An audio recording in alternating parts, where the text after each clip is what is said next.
어떠세요? 벌써 10월입니다. 벌써 추수감사절이에요. 어머 했더니 하루가 다 갔고 어머 했더니 1년이 다 갔어요. 제가 추수감사절 설교를 좀 준비하면서 작년 설교 노트를 봤습니다. 작년에 제가 무엇이라 선포했는지. 고린도서 2장 1절부터 7절 말씀을 나눴는데, 우리가 감사할 수밖에 없는 이유라는 제목을 나눴는데, 이런 노트를 발견했어요. 제가 썼는데 믿기지가 않아서 갖고 왔어요. 우리가 감사해야 함을 알고 있고 하나님 한 분이면 충분하다는 사실도 알고 있지만, 이것이 믿어지지 않기 때문에 우리는 감사하지 못하는 것이다. 하나님의 말씀에 대한 믿음이 온전하지 않고 여전히 우리 안에 불신이 가득하기에 우리는 여전히 하나님이 아닌 다른 것에 감사함을 찾고 있다. 그러므로 우리에게 지금 필요한 것은 하나님의 말씀에 대한 믿음과 신뢰의 회복이다. 저도 이것을 제 설교 노트에서 발견하고 제가 어떻게 이런 말을 했는가 하고 돌이켜봅니다. 같은 맥락에서 저희가 감사할 이유를 찾는 것이 아니라 하나님 그분 한 분만으로 내가 감사할 수 있는 것을 발견할 수 있어야 돼요. 더 나아가 그분으로 인하여 내가 풍성함을 누릴 수 있다는 믿음의 눈이 열리고 실질적으로 그러한 삶을 구현해낼 수 있어야 됩니다. 특별하게 이 코비드 기간에 여전히 하나님의 일하심을 기대하면서 함께 믿음으로 선포하는 시간 갖기 원합니다. 그래서 오늘 갖고 온 말씀이 시편 23편의 말씀이에요. 여러분 잘 알고 있는 말씀인데 우리 함께 믿음으로 선포하면서 함께 봉독하길 원합니다. 1절입니다. 시편 23편 1절입니다. 시작. 여호와는 나의 목자시니 내게 부족함이 없으리로다. 그가 나를 푸른 풀밭에 누이시며 쉴만한 물가로 인도하시는도다. 내 영혼을 소생시키시고 자기 이름을 위하여 의의 길로 인도하시는도다. 내가 사막의 은침한 골짜기로 다닐지라도 해를 두려워하지 않는 것은 주께서 나와 함께 하심이라. 주의 지팡이와 막대기가 나를 안위하시나이다. 주께서 내 원수의 목전에서 내게 상을 차려 주시고 기름으로 내 머리를 부으셨으니 내 잔이 넘치나이다.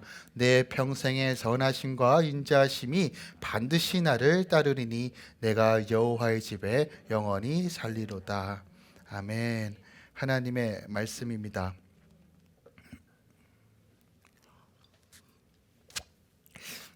우리가 신앙생활 하다 보면 개인적으로 좋아하는 성경 구절이 생겨요. 그리고 그 성경 구절을 또 좋아하고 사모하기에 액자로 걸어놓기도 하고 어떤 그 물품을 사가지고 그 성경 구절이 새겨져 있는 그 장식품을 집에다 배치하기도 합니다. 오랜 시간 시공간을 초월하여 그리스도인들이 가장 좋아하는 성경 구절을 고르라고 하면 여과 없이 늘 시편 23편은 꼭 그 링크에 들어가는 것 같아요. 여호와는 나의 목자시니 내게 부족함이 없다. 참 이 말 한마디로 주는 위로와 격려는 정말 엄청납니다. 가장 사랑하는 시, 어떻게 보면 가장 목자와 양이라는 이 이미지 속에서 하나님의 보호하심과 하나님의 다스리심과 하나님의 인도하심이 무엇인지를 가장 잘 보여주고 있는 시가 시편 23편일 것이에요. 그래서 어린아이부터 어른까지 누구든지 이 시를 통해서 하나님이 누구신지 그의 백성으로 사는 것은 무엇인지를 분명하게 볼 수 있는 시가 바로 시편 23편이라는 거예요. 근데 저는 곰곰이 생각해 봤어요. 왜 우리가 이 시편 23편을 사랑하는 걸까? 왜 이것을 묵상하고 암송하는 걸까? 저는 어릴 적에 가장 먼저 암송했던 성경 구절이 바로 시편 23편이에요. 제가 당시 교회 다닐 때는 이거 안 외우면 밥도 안 주고 그랬어요. 그래서 외웠는데 왜 이렇게 오랜 시간 동안 성도들의 입에 묵상되어지고 또한 외워지고 그리고 좋아하고 사모하는 구절이 됐을까? 아마도 그 이면에는 이런 생각이 있는 것 같아요. 현실은 정말 암흑 같고 소망이 없는데 진짜 여호와 하나님이 나의 목자 되셔서 나도 이러한 삶을 좀 살아보고 싶다. 이런 삶이 좀 구현되고 싶다. 근데 아무리 현실을 봐도 여호와가 나의 목자신데 난 늘 사막의 음침한 골짜기에 있는 것 같고 전쟁과 같은 이 현실을 마주하면서도 여전히 그래, 이런 삶을 소망해야지. 이런 소망적인 관점으로서 이 말씀을 좋아하고 있는 것은 아닐까라는 생각이 들어요. 근데 우리가 좀 기억했으면 합니다. 하나님의 말씀은 실체예요. 이루시고 성취하시는 하나님이에요.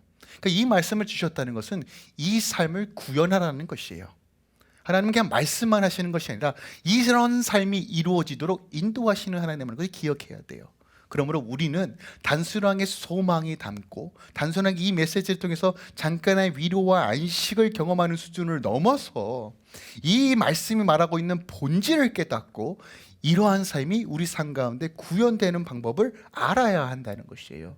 저는 그 관점에서 오늘 시편 23편을 말씀을 갑자기 함께 나누기 원합니다. 특별하게 감사절 맞이해서 우리가 참 주위를 둘러보면 감사할 게 뭐 있지? 감사절이니까 뭔가 감사는 해야 될 것 같고 뭔가 고백은 해야 될 것 같은데 눈 씻고 찾아봐도 감사할 것이 보이지 않는 이 현실 속에서 우리가 어떻게 이 상황을 돌파하고 또한 이 시편 23편의 삶이 어떻게 하면 구현될까에 대한 우리가 고민이 필요하다는 거예요. 그런 관점에서 오늘 이 말씀을 함께 나누기 원합니다. 시편 23편이 쓰여진 배경에 대해서는 정확하지 않아요. 그러니까 이 시를 쓴 것은 다윗이 확실합니다. 이건 의심할 여지가 없어요. 그런데 어떤 배경에서 이 시를 썼는지에 대해서는 크게 두 가지로 갈립니다. 첫 번째로 다윗이 말년에 왕권이 안정되어지고 그의 통치가 안정화되었을 때 그의 삶을 쭉 회상하고 돌이켜 보니까 이 모든 것들이 하나님의 은혜였구나, 하나님의 도우심이 없으면 단 하나도 이루어진 것이 없구나 하는 그런 믿음의 고백으로서 이 시를 썼다라고 생각합니다. 또한 다른 측면에서는 어떤 해석이 있냐면 5절에 보니까 원수와 또한 6절에 주의 선한 인도와 여호와의 집에 대한 갈망과 염원을 통해서 다윗이 인생의 마지막 때 그 아들 압살롬으로 인하여 그가 쫓김을 당할 때 그가 정말 사모하는 예루살렘에서 떠나 다시 한번 도망자의 삶을 살 수밖에 없는 그 상황 속에서 이 시를 썼다라고 우리가 봅니다. 그러니까 이 두 가지 관점에서 이 두 가지 배경을 생각하면서 시편 말씀을 묵상하면 더 풍성한 은혜가 있다는 것이에요. 6절밖에 되지 않은 이 시 안에 우리 인간의 모든 희노애락이 다 담겨져 있고 그 하나님이 그의 백성을 어떻게 인도하는지, 우리는 그 하나님은 어떤 하나님으로 인지하고 바라봐야 되는지를 우리가 잘 볼 수 있어요. 우리의 삶은요, 무엇인가 감사할 것이 있는가 없는가를 찾는 인생이 아니라 감사의 주체이신 여호와 하나님을 바라볼 때 우리는 감사할 수 있다는 이 진리를 깨달아야 합니다. 그러므로 오늘 이 시간 다윗이 이렇게 고백할 수밖에 없는 그 본질이 무엇인지를 알아야 돼요. 더 나아가 이렇게 고백을 이끌어 가셨던 하나님의 그 은혜는 무엇인지를 우리가 발견할 수 있어야 됩니다. 그래야지만 이 시가 단순하게 다윗의 고백이 아닌 나의 고백이 되는 거예요. 하나님은 이러한 삶을 살기 원하고 이러한 고백을 통해서 그가 누구신지를 말씀하고 계세요. 그러므로 우리가 이 본질을, 이 영적인 메시지가 무엇인지를 함께 나누기 원합니다. 근데 이 영적인 메시지를 다루기 전에 먼저 이 표면상 시편 23편이 말하고 있는 내용이 무엇인지를 우리가 좀 정확하게 알 필요가 있습니다. 1절입니다. 1절에 이렇게 선포해요. 여호와는 나의 목자시니 내게 부족함이 없다라고 얘기해요. 하나님과 자신의 관계를 목자와 양으로서 표현합니다. 우리가 알고 있듯이 다윗은 목동이었어요. 양치기였습니다. 평생 양을 치던 자였어요.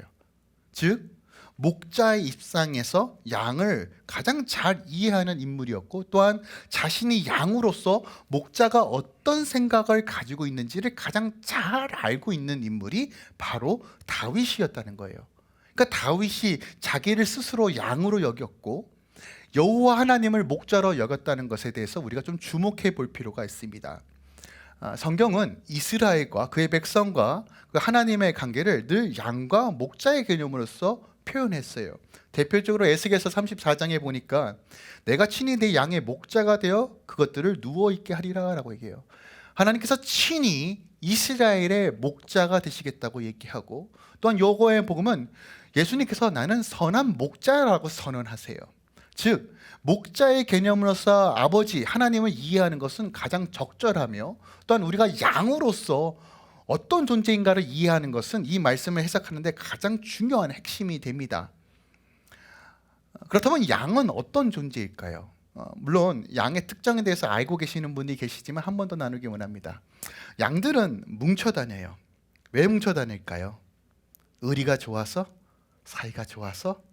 아니에요. 양들이 뭉쳐 다니는 이유는 당시 팔레스타인 지역은 땅볕입니다. 근데 건조하기 때문에 그늘진 곳은 서늘합니다. 그러니까 양들이 서로 뭉쳐 있으면서 고개를 숙입니다. 그리고 서로의 발 사이에 생긴 그 그늘 아래 머리를 식히기 위해서 뭉쳐 있는데요. 자, 어떤 이미지가 떠오르세요? 지 살 길만 아는구나.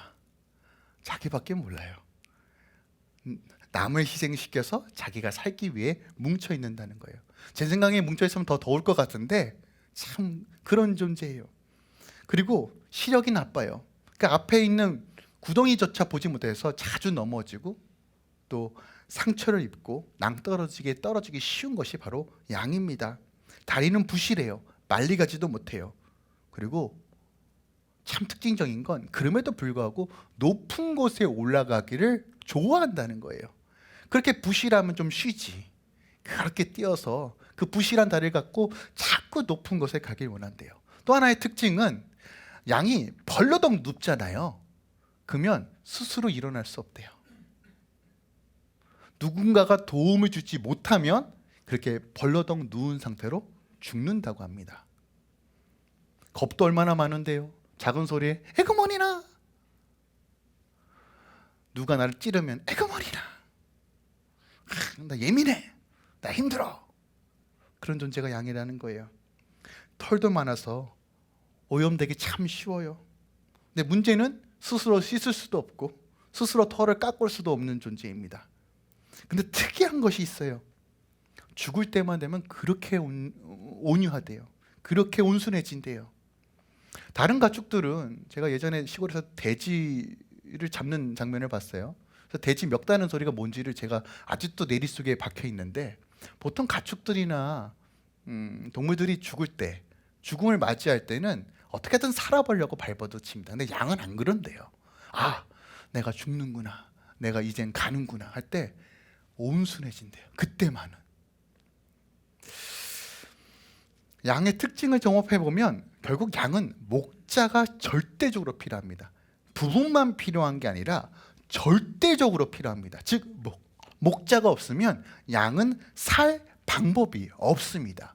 즉 인간은 목자가 없으면 죽는다는 거예요. 참 우리의 삶을 돌이켜보길 원해요. 참 많은 것들이 방황하고 또 여전히 우리 안에 수많은 이기적인 것과 욕심으로 채우고, 우리의 가정에서, 직장과 사업터에서 내 중심적으로 움직여야 되고 내 생각이 우선이고 내 계획이 앞서가야 되는 상황, 말은 겸손하고 검소한 척하지만 여전히 내 유익을 바라보고 싶어하는 내 욕망이 내 안에 꿈틀거림을 우리는 늘 발견합니다. 내가 손해보는 삶보다, 내가 희생하는 삶보다 어떻게 해서든 내가 조금이라도 더 유익을 얻으려고 하는 삶, 말씀을 따라 살기보다는 여전히 타협하고 합리화하는 것이 우리 아닌가요? 더 심각한 것은 스스로의 죄의 문제를 해결할 수 없고 스스로 구원할 수 없는 존재, 우리가 딱 양이라는 거예요. 다윗은 목자와 양의 개념으로서 자신이 얼마나 양 같은지를 깨달았어요. 그리고 그 깨달은 후에 오직 여호와만이 목자이십니다라고 고백하는 거예요. 지난 시간 이세의 아들 막내였어요. 형들에게 치여서 아들 대접도 못 받는 신세였습니다. 그런데 하나님께서 택하시고 기름을 부으시죠. 그 어린아이가 골리앗과의 싸움에서 어떻게 이길 수 있었어요? 사울에게 쫓기고 죽을 고비를 수도 없이 넘기면서 헤브론의 왕이 되었고 또 온 이스라엘의 왕이 되었던 그 삶을 보면서, 또한 수많은 전쟁에서 죽을 고비 속에서 승리케 하시고 또한 그의 아들 압살롬에게 쫓겨나 예루살렘 성에서 쫓겨나는 그 순간까지도 그를 보호하시고 인도하셨던 그 하나님을 돌이켜보면서 다윗이 고백하는 거예요. 그의 삶을 모두 통틀어서 단 하나로 요약하는 거예요. 여호와가 나의 목자시구나.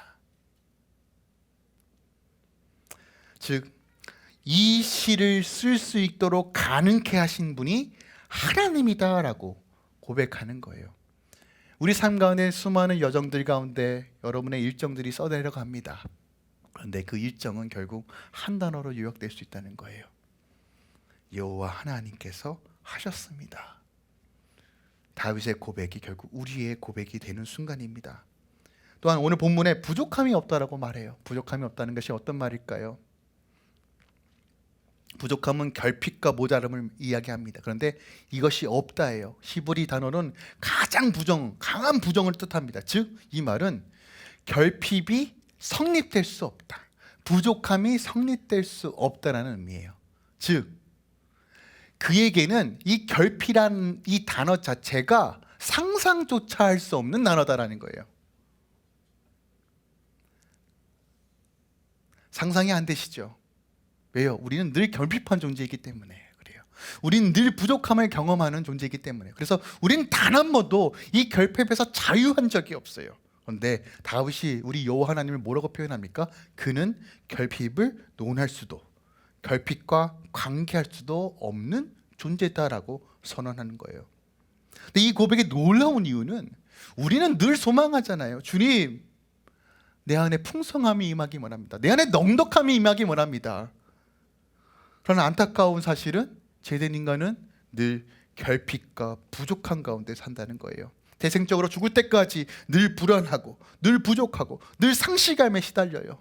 그래서 이 상실감과 부족함을 채우기 위해서 열심히 일하고 또한 열심히 관계를 만들고 뭔가 내가 내 업적과 내 백그라운드와 내 스펙을 쌓음으로써 내 부족함과 내 결핍을 메우려고 하지만 또 그것으로 인하여 나는 또 결핍을 느끼고 또 공허함을 느끼는 존재, 영원히 이 순례에서 벗어날 길이 없는 존재인데 오늘 다윗이 뭐라고 고백합니까? 여호와 하나님이 목자이기에 부족함이 없다라고 얘기하는 거예요. 다윗은 어떠했을까요? 지금 이렇게 믿음으로 고백하지만 늘 다윗의 모든 삶은 결핍투성입니다. 단 하루도 발 뻗고 잔 적 없고요. 원수의 그 공격 속에서 늘 긴장하는 삶, 쫓기는 삶, 늘 이런 삶의 반복이었다는 거예요.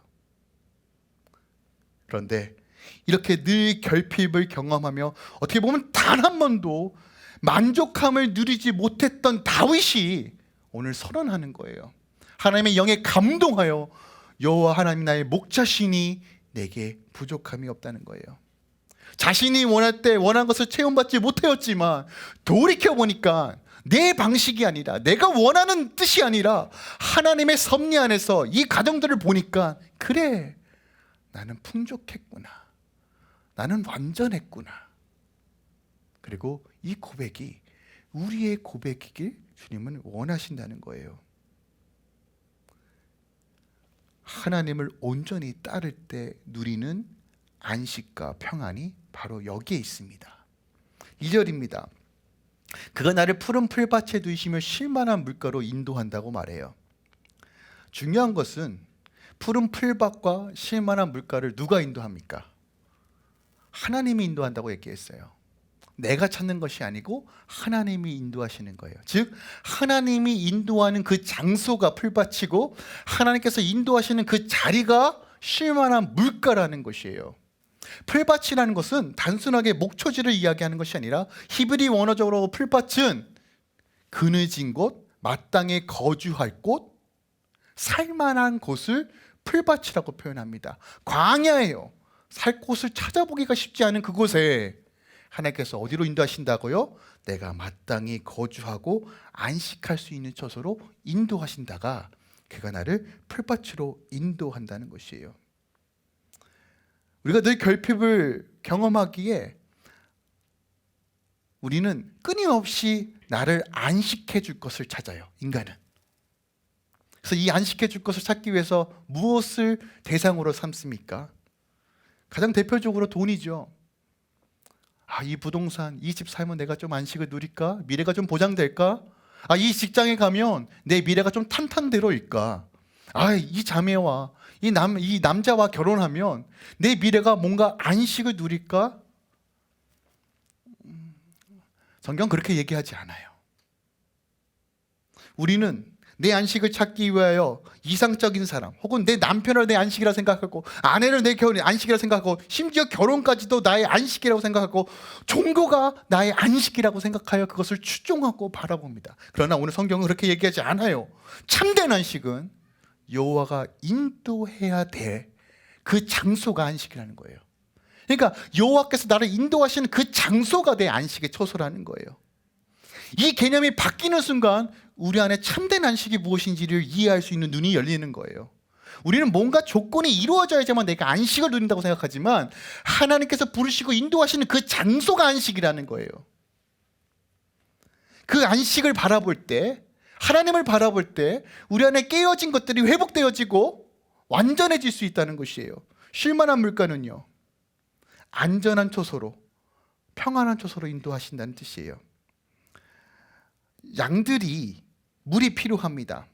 그런데 중요한 것은 물을 먹는 장소는 양들만 물을 먹는 것이 아니라 다른 야생 짐승들도 함께 물을 먹는 장소입니다. 그리고요, 양들은요, 빠른 물살에서 물을 먹으면 안 됩니다. 왜 그런지 아세요? 털이 물에 젖기 때문에, 털이 물에 젖으면 털이 무거워져요, 가벼워져요? 그 무게에 못 이겨서 물에 빠진대요. 그래서 물이 휩쓸려 가면 어떻게 돼요? 죽는다는 거예요. 그러니까 목자는 예민한 거예요. 마땅히 양들이 먹을 수 있는 물구덩이를 찾는 거예요. 그냥 물만 있는 것이 아니라 가장 최적으로 물을 마실 수 있는 장소로 인도한다는 것이에요. 즉, 우리 하나님의 세밀함, 섬세함, 나를 나보다 더 챙기시고 인도하시는 그 하나님의 속성에 대해서 오늘 그가 나를 쉴만한 물가로 인도하신다는 이 단어 안에 다 포함되어 있다는 것이에요. 불꽃 같은 눈동자로 우리의 시시콜콜을 다 관할하시며 인도하시며 선하게 인도하시는 그 하나님이 나를 쉴만한 물가로 인도하십니다. 할렐루야, 아멘. 3절입니다. 내 영혼을 소생시키시고 자기 이름을 위하여 의의 길들로에, 원어는 길들로인데 길로 인도하신다라고 말합니다. 중요한 것은 나의 영혼과 나의 삶을 소생시키셔요. 그런데 나를 구원하시고 나의 영혼을, 나의 육체를 소생시키시는 이유가 뭐예요? 자기 이름을 위하여래요. 하나님께서 나를 구원해 주시는 이유가 내 노력과 내 헌신과 내 눈물과 내 애씀과 내 헌금의 양이 아니라 아버지의 이름, 당신의 이름 때문에 우리를 구원해 주신다는 거예요. 그러니까 구원의 이유와 목적과 원인이 바로 아버지의 이름이라는 거예요. 이게 굉장히 중요한 핵심적인 메시지입니다. 하나님께서 왜 우리를 구원하시는가? 하나님께서 왜 당신의 이름을 드높이는가? 그 드높이는 방법이 무엇인가? 바로 우리의 구원과 우리의 소생과 우리의 회복을 통해서 아버지가 아버지 되심을, 하나님을 하나님이 되심을 드러내신다는 것이에요. 자, 이 믿음이 있다면 우리가 우리 자녀를 향해서 왜 기도해야 되는지가 분명히 보여요. 우리 안에 부모된 자로서 가장 큰 기도 제목이 뭐예요? 우리 자녀들이 예수 믿었으면 좋겠다. 정말 예수 붙들고 살길 원한다. 그거 아닙니까? 근데 이게 쉬워요? 점점 어려워지는 시대에 살고 있잖아요. 예수를 때려주고도 믿고 싶은데 안 되는 거예요. 그러면 믿어라 그런 시대도 아니죠. 예전에는 패서라도 믿게 했는데 요즘은 패면 잡혀가잖아요. 때리지도 못하고 패지도 못하고 말도 지질하게 안 듣고. 그런데 기억하세요. 하나님께서 우리 자녀를 구원으로 인도하는 것은 내 헌신과 내 노력과는 전혀 상관없이 당신의 이름 위하여 그렇게 하신다는 거예요. 이게 너무 중요한 겁니다. 그러므로 우리가 마땅히 기도할 수 있는 거예요. 아버지의 이름을 위하여 내 아들, 딸들이 예수 믿어야 되겠습니다. 말씀에 근거하여 선포할 수 있는 거예요. 그게 하나님의 이름이 드러나니까 그래요. 하나님의 회복은 내가 어떠한 조건과 내가 어떤 조건을 만족시켜서 이루어지는 것이 아니라 아버지가 그의 자녀에게 마땅히 행해야 될 것이라는 거예요. 다윗은 이 진리를 깨달았어요. 그 어느 하나 내 능력과 내 노력이 아니라 그분의 이름 때문에 우리를 의의 길들로 인도하신다는 거예요.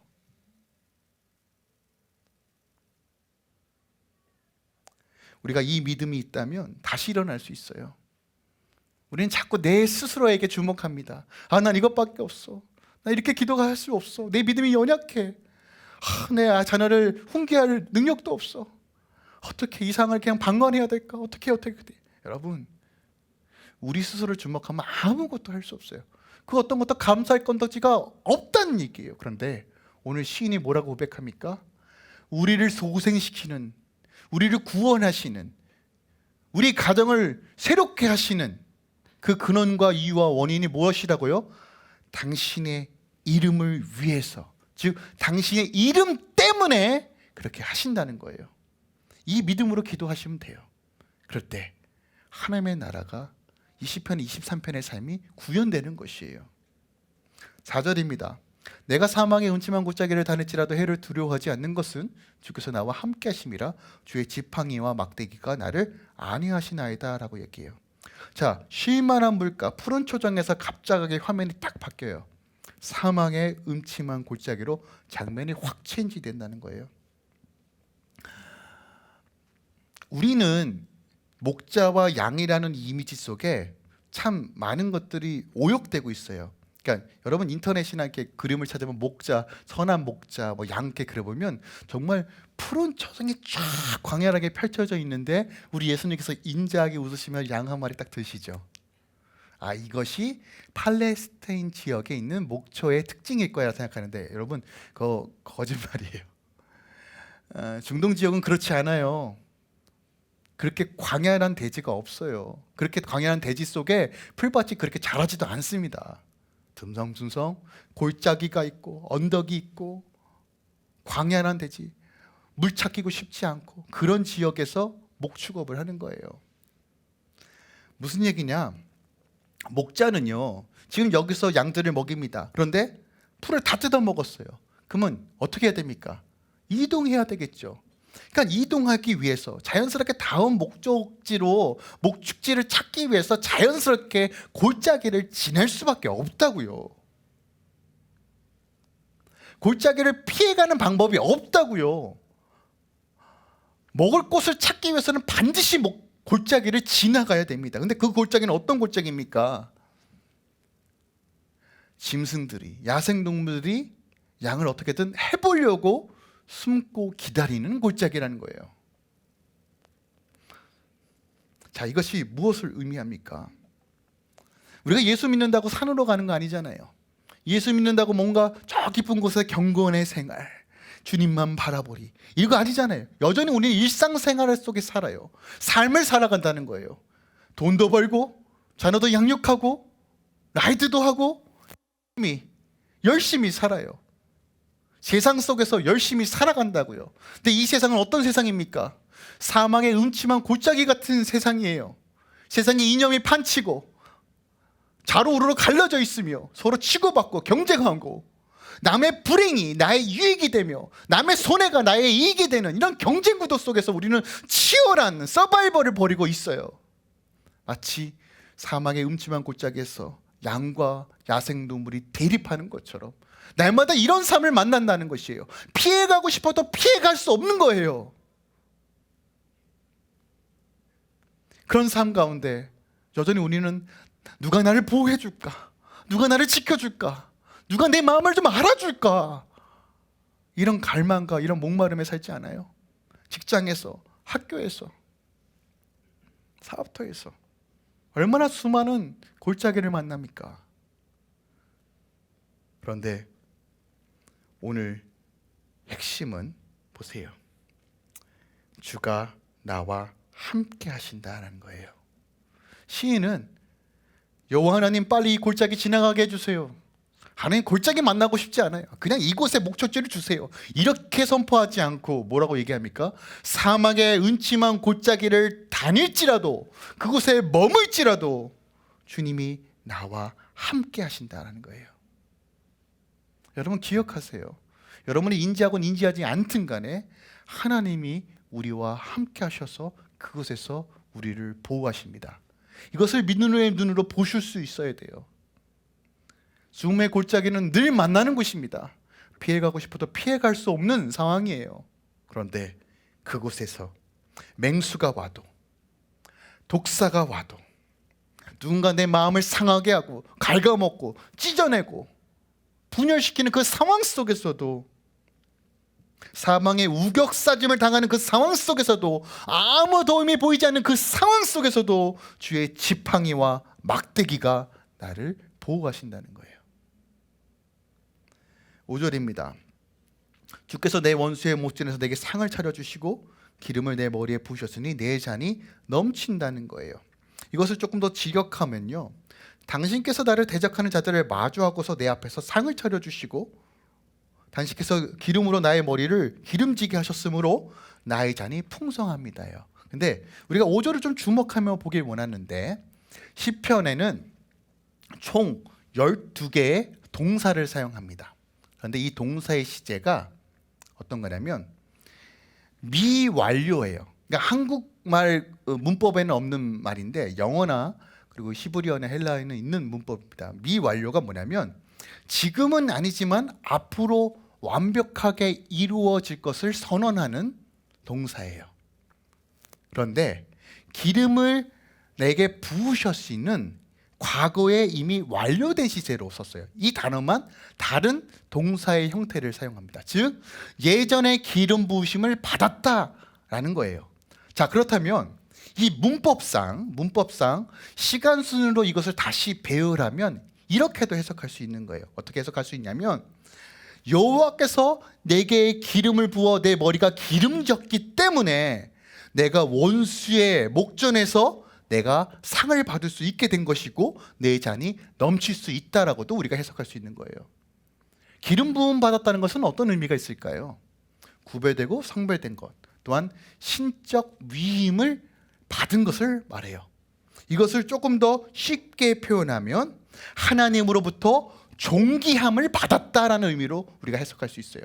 기름 부음을 받았다, 하나님께서 그를 존귀케 하셨다. 존귀케 하신 게 뭐예요?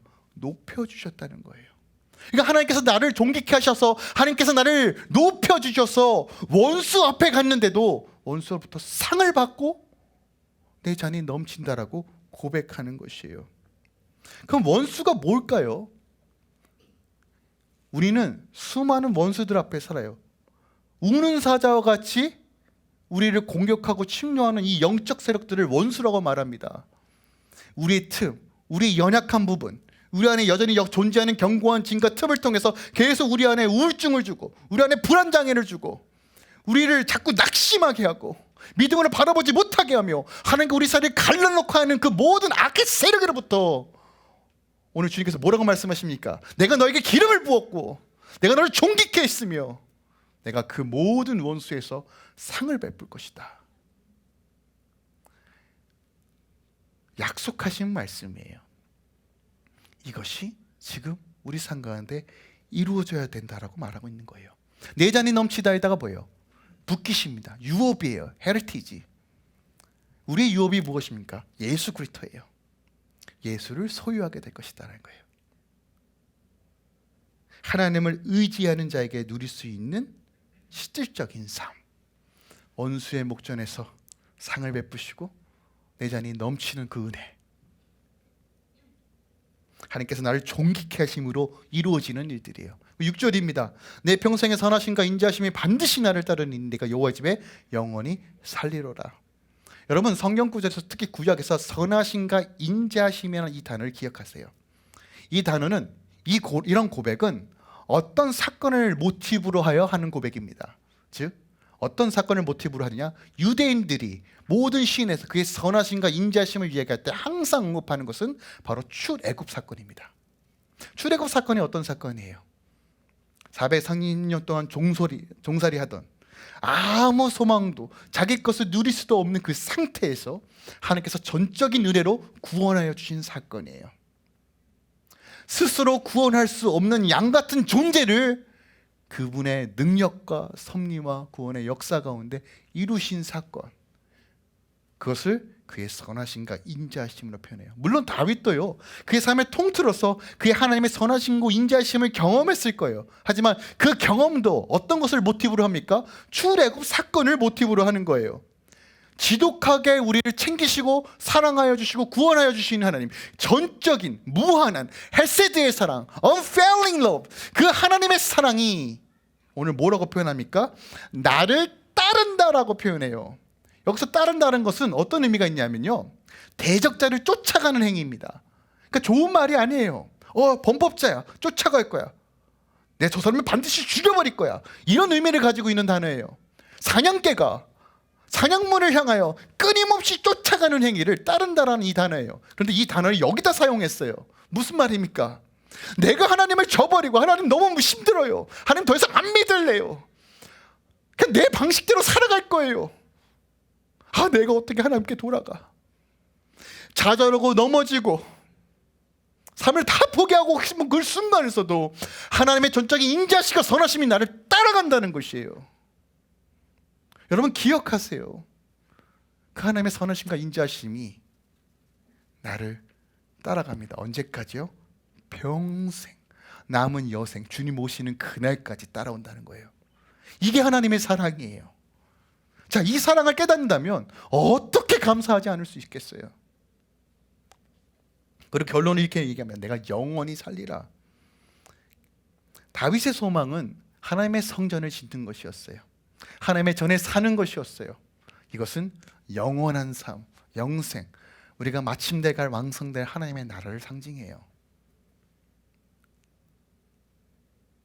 시편 27편 4절 말씀이죠. 내가 여호와께 바라는 한 가지, 그것을 구하리니 곧 내 평생에 여호와의 집에 살면서 여호와의 얼굴, 여호와의 아름다움을 구하는 그것이다 라고 하는 이 시편 고백처럼 다윗은 결국 어떤 것으로 이 시가 마무리가 됩니까?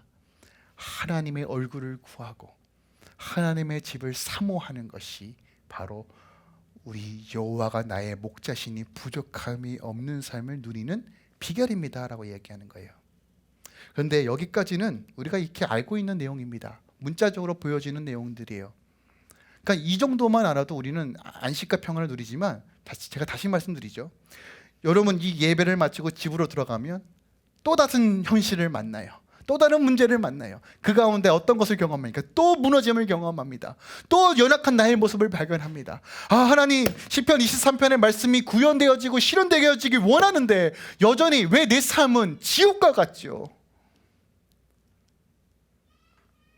제가 이 말씀을 준비하면서 정말 많은 질문과 갈등이 있었어요. 보통 유명한 구절은 건드리는 게 아니에요. 여러분 유튜브에 시편 23편만 찍어도 막 1000편이 넘어요. 설교가 정말 새도 셌습니다. 그래서 제 안에 질문은 그랬어요. 하나님, 알겠습니다. 근데 이 말씀이 내 삶 가운데 어떻게 누려져야 될까요? 저는 그것을 알고 싶어요. 지속적으로 누릴 수 있기 위해서는 새로운 관점과 새로운 시각이 필요합니다라는 생각이 들었어요. 그리고 묵상했어요. 그리고 저에게 주셨던 몇 가지의 말씀들이 있었어요. 그것을 조금 나누기 원합니다. 오늘 이 본문의 말씀은 결국 무엇을 얘기하느냐? 하나님께서 통치하시고 다스리시는 나라의 분명한 그림을 보여주고 있어요. 다시 말씀드립니다. 우리가 마태복음을 통해서 계속 하나님의 나라에 대해서 얘기하고 있잖아요. 근데 여전히 보이지 않는 그 하나님의 나라, 뭔가 추상적이고 막연한 그림이 있을 것입니다. 대체 하나님 나라가 뭐야? 뭔가 알겠어. 하나님의 통치가 뭔지 알겠어. 근데 그게 구체적으로 일어날 때 어떤 일들이 벌어지지? 바로 시편 23편의 일들이 일어나는 거예요. 그러니까 시편 23편의 삶을 살아간다는 것은 하나님 나라의 통치 안에 거하는 삶을 산다는 것을 의미합니다.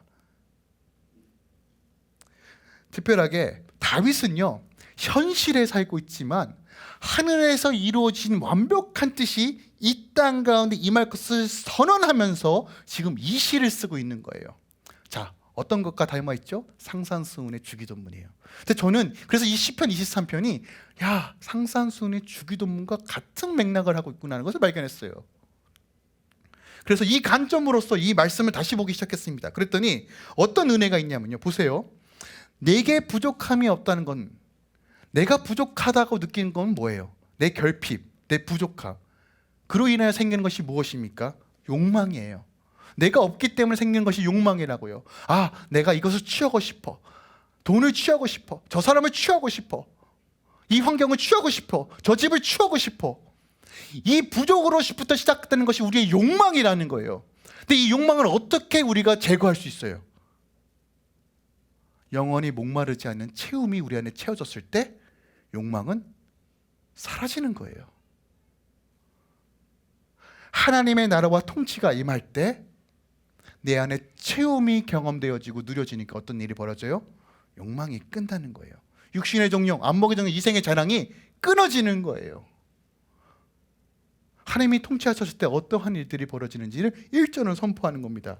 2절에 나를 푸른 풀밭과 쉴만한 물가로 인도하신다는 건 뭐예요? 여러분, 우리 삶 가운데 여전히 나는 내가 원하는 풀밭들을 찾아요. 내가 먹을 것을 찾고 내가 안식을 누릴 것을 기어 찾는다고요. 아, 여기 가면 내 안에 풀밭이 있을 거야. 여기 가면 내 안에 안식이 있을 거야. 수많이 방황하고 매이고 그것으로 나를 엉키고 설키고 나는 잘 살아보겠다고 결정한 일인데 그것으로 인해 더 많은 매임과 어려움을 경험하잖아요. 그런데 오늘 뭐라고 말합니까? 내 삶을 해결함으로써 그전까지 내가 방황하고 매였던 것에서 자유를 얻게 된다는 것이에요. 언제요? 하나님의 나라가 임할 때. 세 번째, 사막의 음침한 골짜기 다닐 때 해를 두려워하지 않는 거예요. 사막의 음침한 골짜기가 뭐예요? 그 골짜기, 야생동물이 나를 공격하고 치열하게 싸우는 그 싸움터에서 우린 여전히 고통과 두려움을 겪습니다. 막연한 미래에 어떻게 살아야 될지에 대한 불안감을 갖고 있어요. 그런데 하나님 통치에 임할 때 어떤 일이 벌어집니까? 그 고통과 두려움에서 자유함을 누린다는 거예요. 네 번째, 내 원수의 못에서 내게 상을 차려주시고, 무슨 말입니까? 주님께서 나를 존귀케 하심으로 원수의 공격에서, 이 죄와의 싸움에서 자유케 된다는 것이에요. 할렐루야. 내 평생에 사는 시간 인자하심이 영원한 집에 영원히 거한다는 것은 무슨 의미가 있습니까? 죽음의 공포에서 해방된다는 것이에요. 인간의 가장 극한적인 공포는 무엇입니까? 죽음입니다. 그런데 영원한 집, 죽음을 초월한 산소망의 영광이 내 안에 임한다는 거예요. 언제요? 하나님이 통치하실 때. 그래서 이 상상순 23편에 상상순과 23편, 시편 23편은 연결고리가 있어요. 그래서 저는 개인적으로 상상순의 말씀이 시편 23편의 신약 버전이다라고 저도 얘기할 수 있을 것 같아요. 우리가 상상순 말씀 나누잖아요. 대표적으로 6장 31절, 32절, 33절만 나눌게요. 그러므로 염려하여 이르기를 무엇을 먹을까 무엇을 마실까 무엇을 입을까 하지 말라. 이는 다 이방인들이 구하는 것이라. 너희 하늘 아버지께서 이 모든 것은 너에게 있어야 할 줄 아시느니라. 그런지 너희는 먼저 그의 나라와 그의 의를 구하라. 그리하면 이 모든 것을 너에게 더하시리라. 이게 뭐예요? 여호와는 나의 목자시니 내게 부족함이 없다라는 말이에요.